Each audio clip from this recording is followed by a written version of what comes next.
SS Kothari, Mehta and Company firm. 50 years in Delhi, 63 since existence. It's truly quite a bit. Of course, so you came to Delhi just soon after, soon after I was born. And as far as Calcutta is concerned, you are now a senior citizen, so I hope not on the verge of retirement.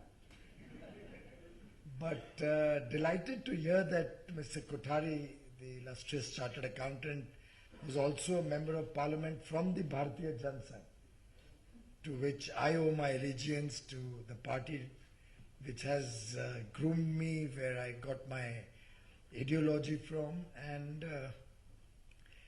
despite whatever Sunil may say, if you got the same grooming and the same value systems that Kothari ji brought from the Janata Sangh, then I'm sure yours is a very good form.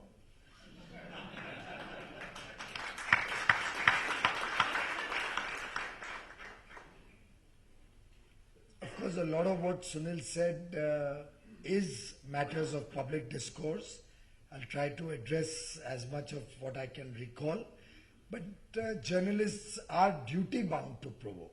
I think when you said you tried to provoke Vinayak or any other panelist, I think it's very important that you provoke. I personally find it very invigorating to discuss, sit in a room, have a conversation with journalists, particularly you, Sunil, and Mr. Arun. Both of them have had occasion to interact with me, and I've always enjoyed the counterpoint, the alternate viewpoint, and it's very necessary for all of us to have an open mind, discuss, learn from each other.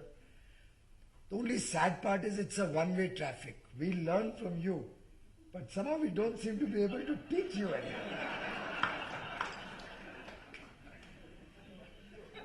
I have not yielded, but anyway, you're a senior distinguished brother. Professor Raj Krishna, who taught me in D school, had this term which he used for people like us, which is, he said, we are knowledge proof. Well, if you want to use terminology, there's another terminology in the English language. It's having an ostrich approach. But then I'm not alleging that at all.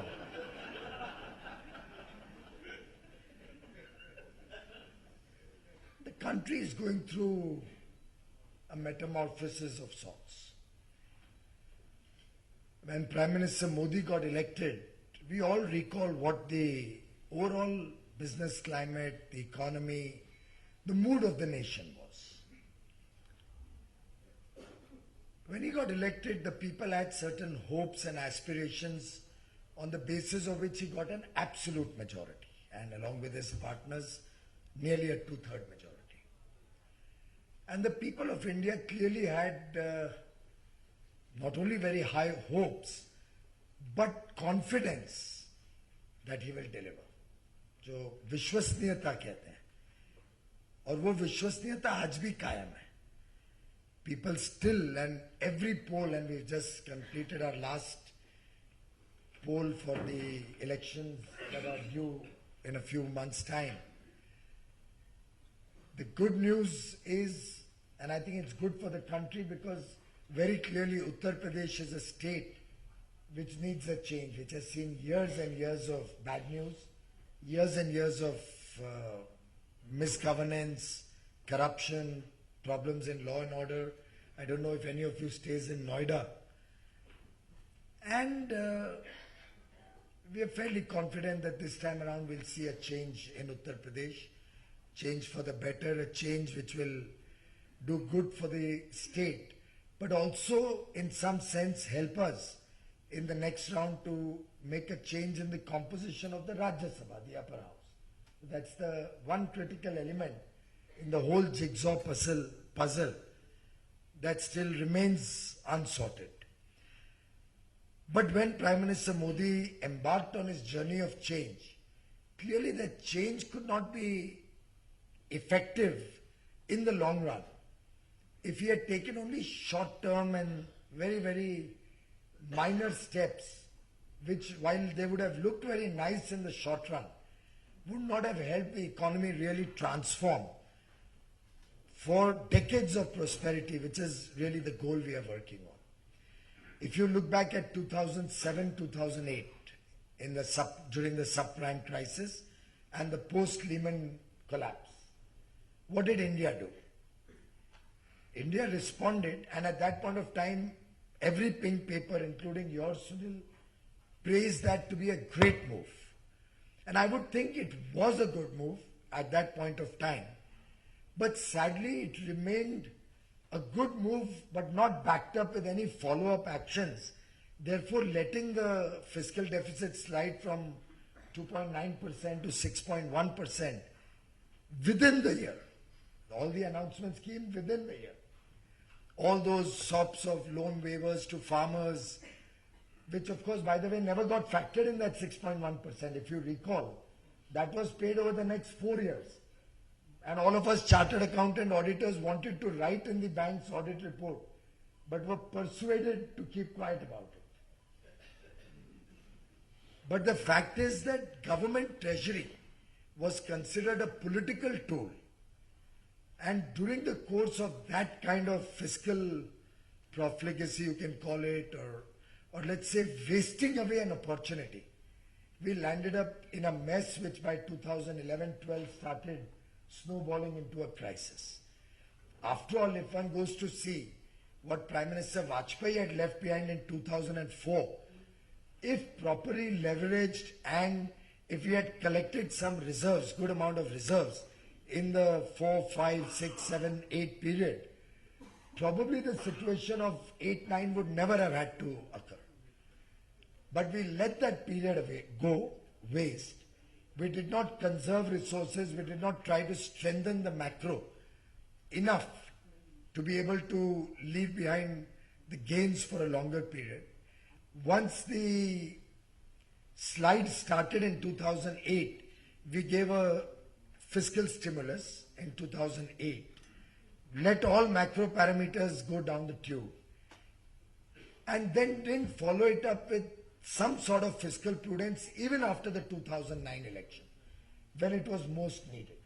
We allowed the situation to drift even 9, 10, 10, 11, and then started sliding double-digit inflation, fiscal deficits at all-time high, current account deficit rearing its head, the exchange rate collapsing, and a series of macro crises on the macroeconomic front, a series of crisis-ridden figures would come out. When Prime Minister Modi took charge of the government, and I've said this before, so if any of you have heard me say this before, I pardon you for repeating it. He had two choices before him. One was to create a foundation, create a framework on the top of which one could really plan decades of good future and prosperity for the country, or look at short-term measures which can sound very good. So Sunil Jain can write a banner headline after a budget, big bang reform is here, or the dreamier of a dream budget is here, or some of that. That was one choice.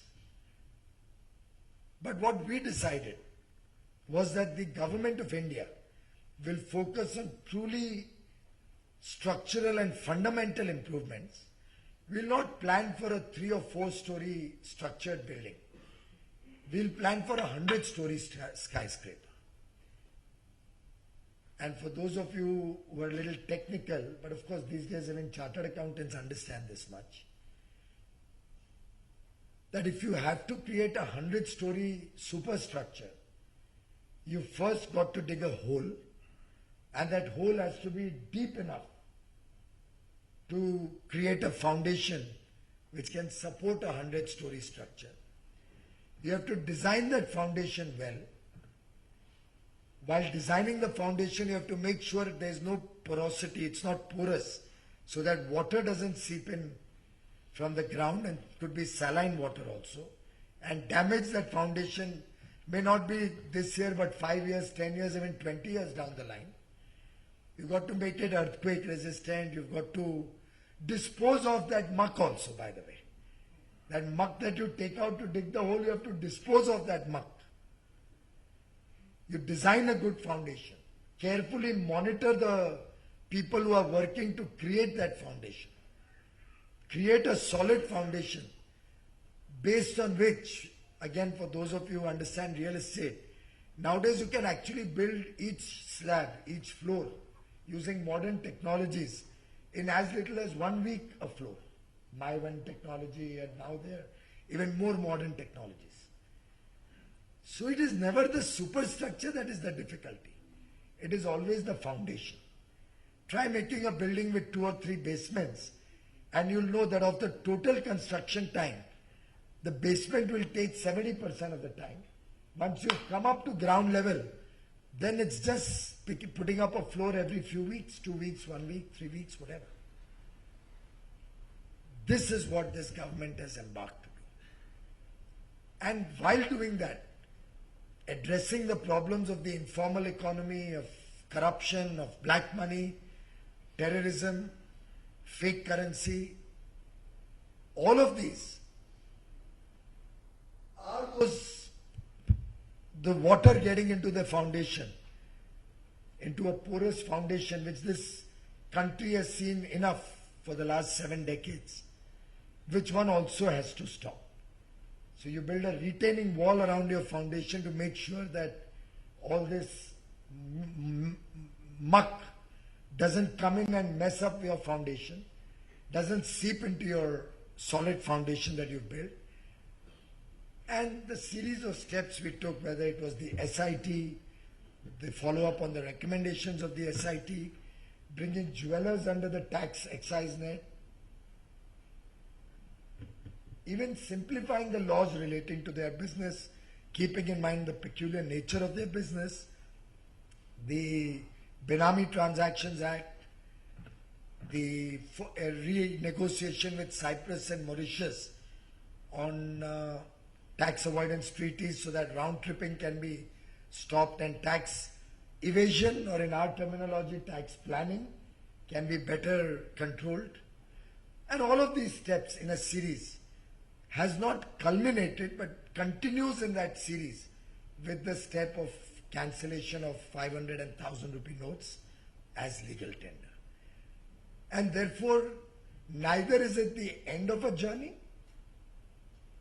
and neither is it the one magic wand that's going to eliminate or completely finish black money or corruption. Now, I don't know if that becomes your headline, Sunil. But clearly, it's a series of steps, and not in a threatening tone that there's more to come. But there will always be more ideas because we are willing to learn. We are willing to acquire more knowledge as time passes. We are willing to amend and change with circumstances.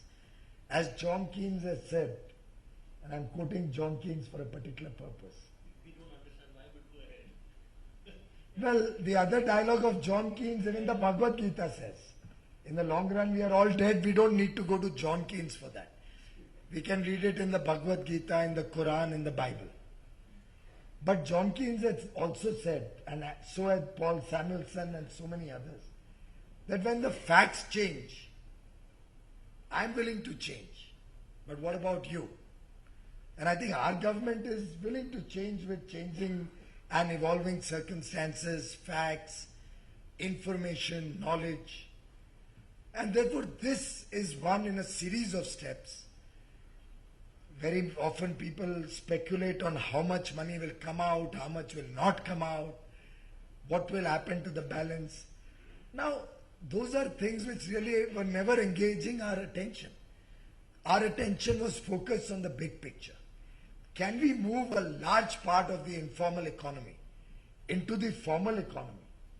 And therefore it gets reflected into the GDP. And by every calculation, I would think if an informal economy gets converted to a formal economy, it can only improve the GDP, it can't have the GDP fall.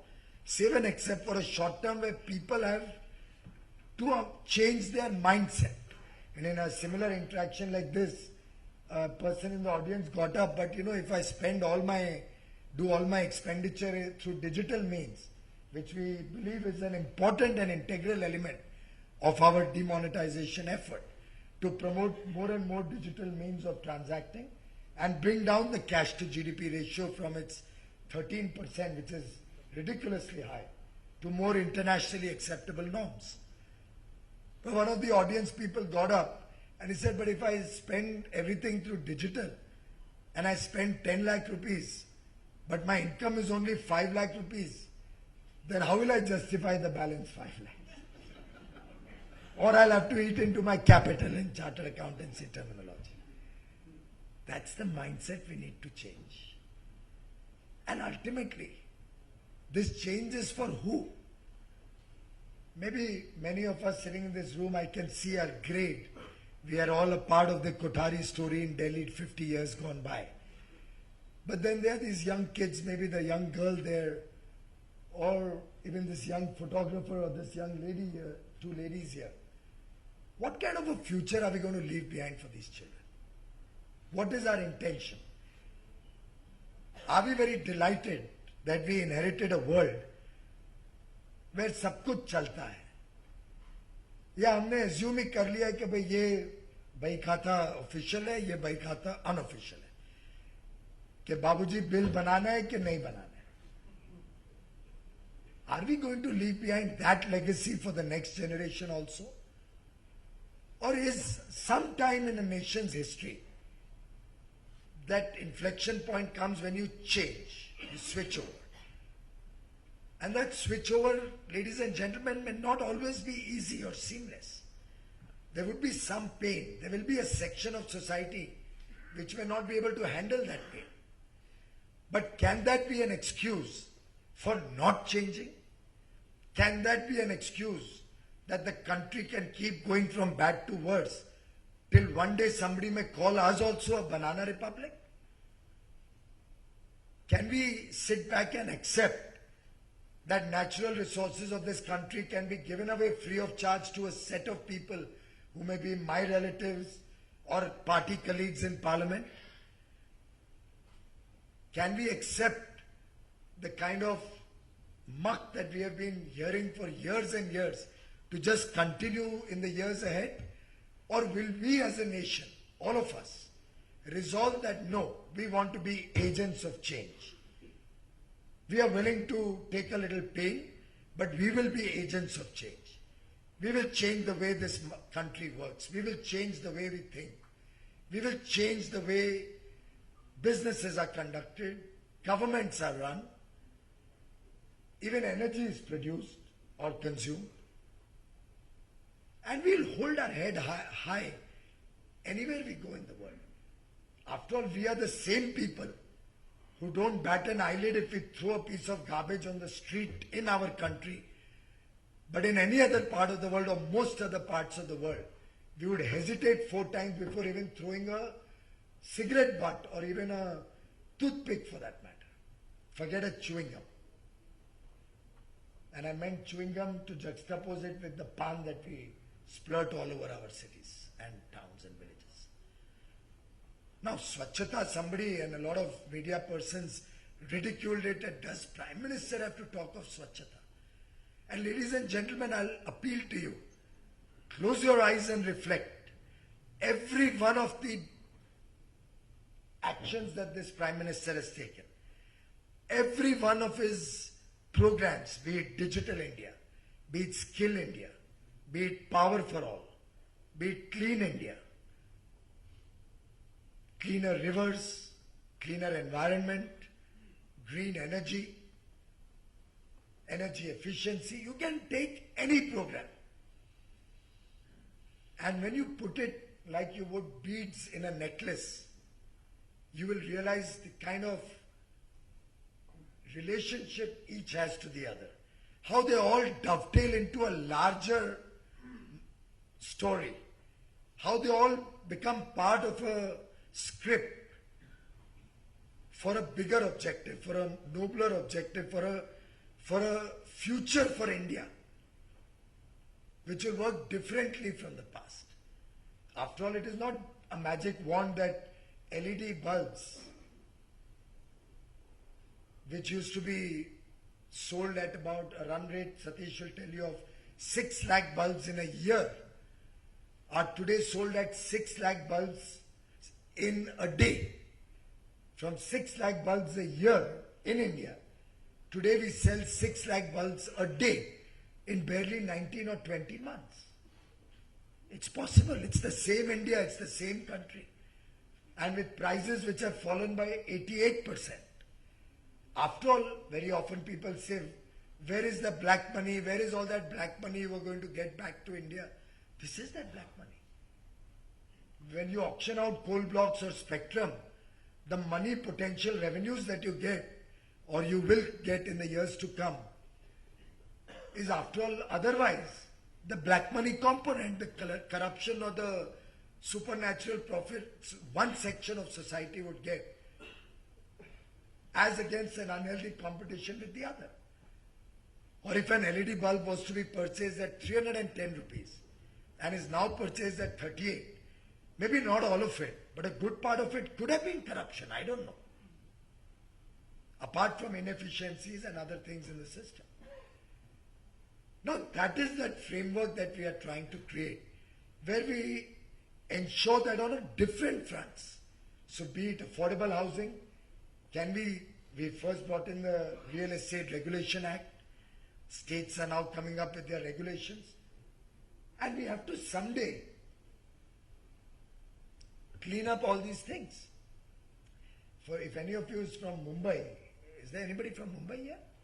Not for a Delhi function, but in Mumbai at one point of time, through misuse of legal loopholes in the real estate business, gradually 2 or 3 builders started misusing, and gradually the entire real estate community, if they wanted to survive, had to misuse the law. So a 2000 FAR square foot flat was being sold as a 8 or 10,000 square foot flat, legally.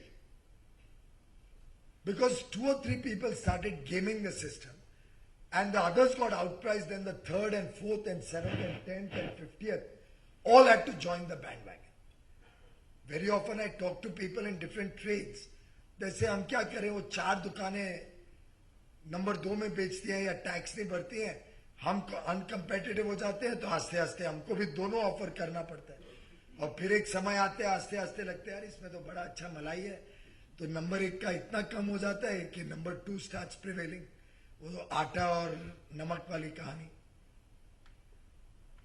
पर वो हमने क्या accept कर लिया as a nation के life long रहेगा, life long हम ऐसे ही चलेंगे एज ए नेशन. आपने बात कही कि इनकम टैक्स ऑफिशियल के लिए कैसे पैसा देंगे. मैंने कम से कम, अब तो मैंने बोलना बंद कर दिया बिकॉज मेरा विश्वास उठ गया है, पर कई ओकेजन्स पे कोठारी मेहता साहब, कई ओकेजन्स पे मैंने ये अपील की चार्टर्ड अकाउंटेंट्स को, अगर हम सब सीएस सामूहिक रूप से निर्णय ले लें कि हम 1 रुपए की रिश्वत नहीं देंगे, तय कर लें. ये भी तय कर लें कि इसको झूठा फोन करके नहीं बोलेंगे तेरा अकाउंट स्क्रूटनी में आ रहे हैं, 5 लाख रुपए भेज दे, रोक दूंगा. आजकल सबको मालूम है कि कंप्यूटर जनरेटेड स्क्रूटनी होती है मापदंड के ऊपर. कोई चार्टर्ड अकाउंटेंट ना करवा सकता है ना रोक सकता है, लेकिन अभी भी फोन जाते हैं. पर अगर हम दलाल ना बने, और मैं खुद चार्टर्ड अकाउंटेंट हूं, बड़े रिस्क से आपके सामने बात कर रहा हूं. अगर हम, और मैंने भी आर्टिकल्स किए हैं जैसे हम सब ने किए हैं. आप लोग जानते नहीं होंगे, छोटी सी फर्म थी, बहुत छोटी सी, SR रेगे एंड कंपनी. दिव्यांग थे रेगे साहब, लेकिन विचारों में और उनके कर्तृत्व में एकदम upright.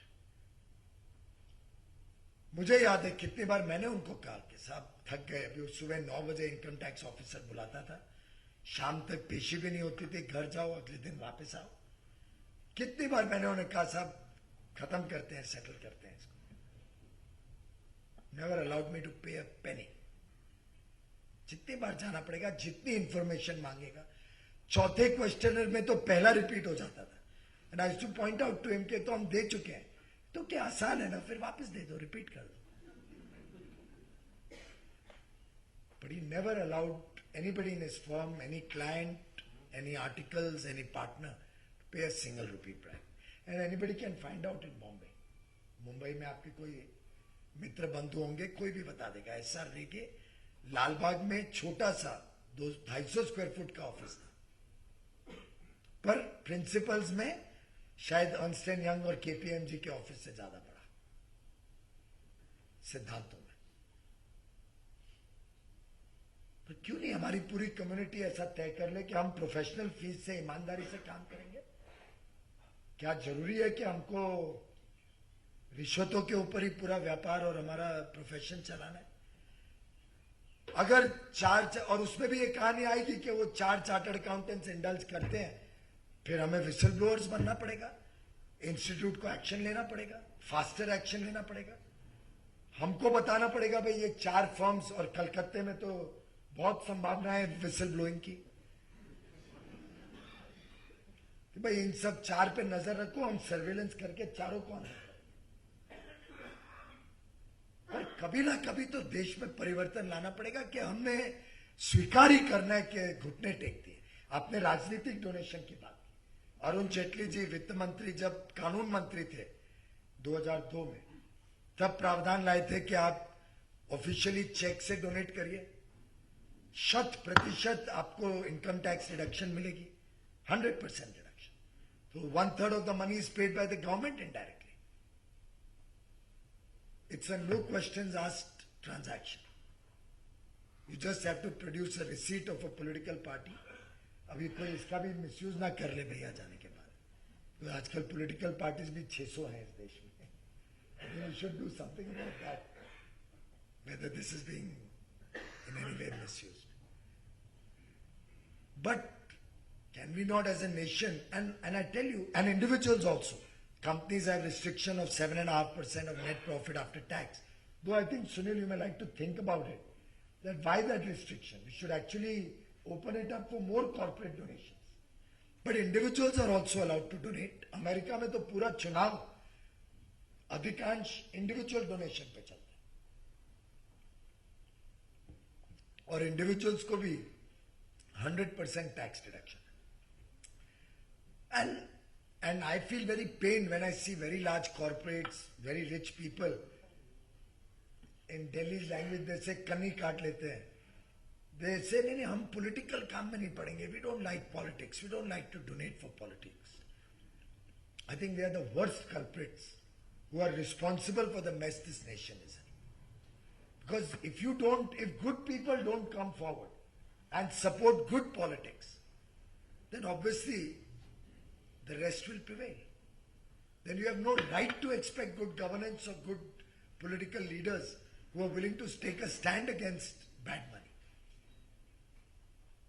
And it's no great virtue to say that I stay away from politics, or I don't donate to politics, or my company doesn't indulge in this. Because ultimately there is politics in the country. There will be a government. Elections will be fought. Elections will need political funding. Various formulations of government funding have come out, but none of them is really practical or will have significant impact. But if all of us take a stand that we'll donate liberally, good people will come forward and ensure that the political process is run well. We will take a stand against people taking personal cuts. So if I as a politician request you for money for my political party and you write out a check and give, it's good public service that you're doing. But if you give me a bribe personally, that's the worst sort of thing you can do. That's the differentiation that is required in Indian politics today. And if more and more good people get engaged with the political process and political funding, I see no reason why politics has to also have become a cause for black money or a cause for corruption. Then we can take a stand on that also. But ultimately, and I can keep going on and on about the benefits of demonetization, some of which many of you may not like. For example, we increased the minimum wages by 42%. Now, we all have domestic help, we all have contract labor. Many of us at least have it. Do we actually pay them minimum wages? Once we pay them minimum wages, we have to also ensure that they get registered in ESIC so that they can get some health benefits for their whole family at a very small cost. You pay something for their provident fund so that they get some social security. Now in a city like Delhi, the minimum wages would be 13, 14,000. In a village, in a remote village, rural area, it's about 7,200. अब कोई गांव में, और हम सबके roots कोई ना कोई गांव में तो है देश में, हम अपने गांव की सोच लें. Can a family of 4 persons, even if 2 people are earning, and usually our family size in the villages may be a little larger also, can that survive at 7,200 rupees? And we are not even willing to pay them that much. और उसके लिए भी हमको फर्जी document करना पड़ेगा. आधे लोगों को रिकॉर्ड पे नहीं दिखाएंगे या ब्लैंक पेपर पे साइन लेंगे, कैश में पे करना इंसिस्ट करेंगे. We found no excuse why tea gardens और मिल्क डेयरीज और coffee plantations have to pay the salaries in cash unless there's somebody standing and the payment is made to take out 2 notes out of the payment. But don't you think we as a nation should stop that someday? Isn't it incumbent on our generation to take some bold decisions? Clearly there is a pain, we all acknowledge that. But I think we can also appreciate that keeping it secret was very essential. One can say that we could have thought of a few things better. Granted. After all, when a very small group of people has to take such a major decision, it's quite logical that in hindsight one can always come up with better ideas. और वो तो दुनिया का दस्तूर है. There is no profession, no, nothing where in hindsight you can't come out. In hindsight today, for example, after this program gets over, you could think Piyush को बुलाने के बदले किसी और को बुलाते better रहता. In hindsight, one can always be wiser. But as things stand, we have been responsive. Wherever we found problems, we tried to address those problems. Wherever we found leakages, and the ingenious chartered accountant mind has kept us on our toes all through this last 23 days. हम कुछ एक चीज plug करते हैं तो दूसरा idea आ जाता है, दूसरा प्लग करने जाते हैं तो कोई वैकी थर्ड आइडिया विच सपने में भी नहीं हम सोच सकते थे. मेरे को तो सबसे बड़ी हैरानी हुई जब 2-wheeler sales were down. I couldn't for the life of me believe कि 2-wheelers भी कैश में बिकते थे. I don't know if any of you knew that. मुझे तो नहीं पता था. Sunil, you were aware of it?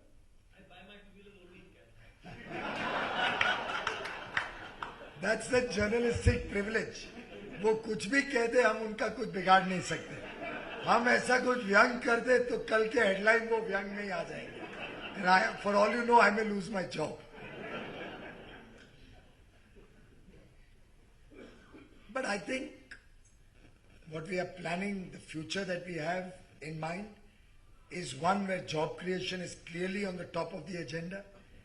We believe that our agenda to give an affordable home with a toilet and electricity, a road leading up to that, quality education, quality healthcare in the vicinity by 2022 is achievable. But we didn't want to do it in a haphazard fashion. We wanted to do it systematically. We've had some reasonable successes in the energy side. We've been able to take power to almost all the villages in the country. 6,000 are left, which is in process. Another 6 months and we should be through. Simultaneously, we are working out how to take it to every home in the country. Instead of by 2022, I want to achieve it by 2019. We are working to get the distribution companies back in good shape. And I promise you, every one of them will make a profit in the after next 3 years, once the benefits of Uday start accruing. And I'm sure Vinayak will be happy to know that amongst the best performers will be Rajasthan and Haryana, two of which had the most severe crisis. UP after February will hopefully get a better government which can set things right in UP also. And Tamil Nadu, may her soul rest in peace. Actually, I should have started with my condolences to Ms. Jayalalitha and my apologies to all of you. I do pay my personal condolences to Jayalalitha ji. I had a meeting with her in July about which I've written a few words in my Facebook post today. And I found her to be an absolutely intelligent woman, very, very razor sharp in her understanding. Even technological or financial issues, she was very sharp. And despite all the misunderstandings during the election and before that, because of which she hadn't agreed to join Uday, in that one meeting of half an hour, of course she made some effusive references to me, but I can't quote that. But in that one meeting, she agreed to be a part of Uday. Don't report it till I get the formal communication from there. हाँ मतलब कई बार कुछ चीजें if you jump the gun तो अच्छी चीज भी खराब हो जाती है. But it was really a pleasure in half an hour.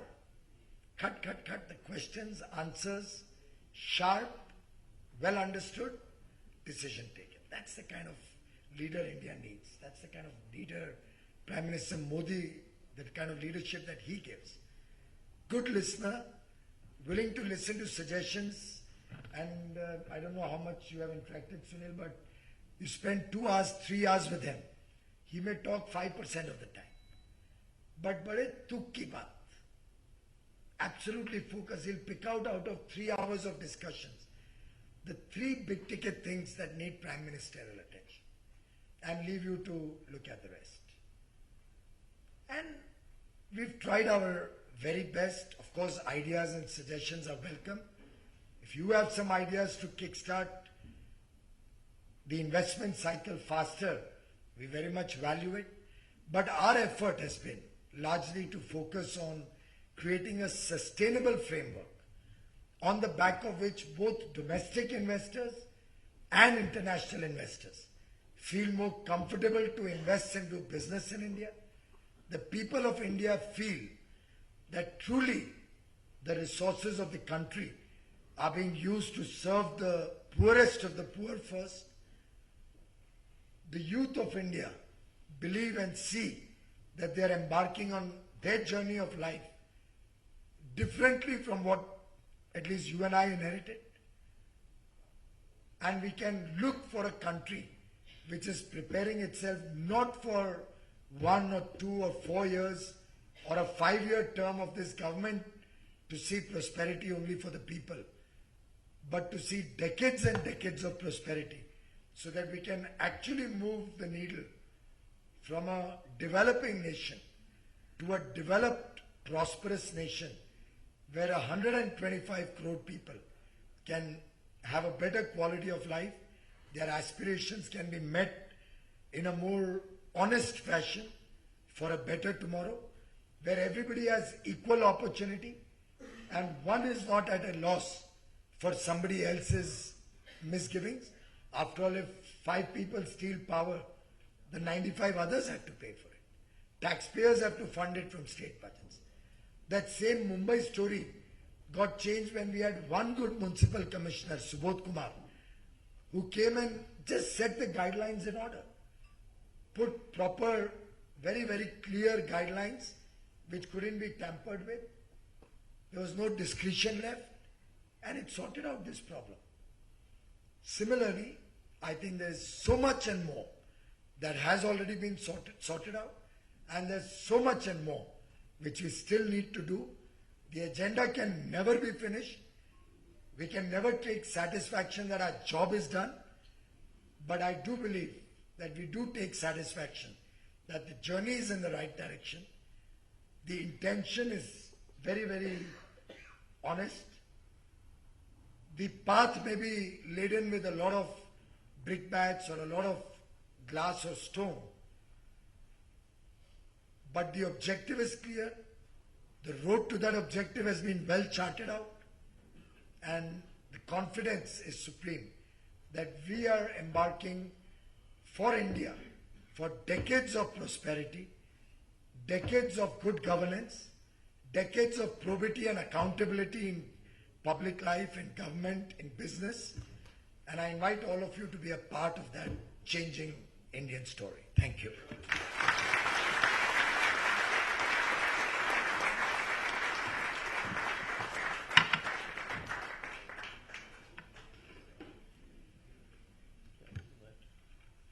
Piyush, thank you very much. That was a very, very inspiring speech.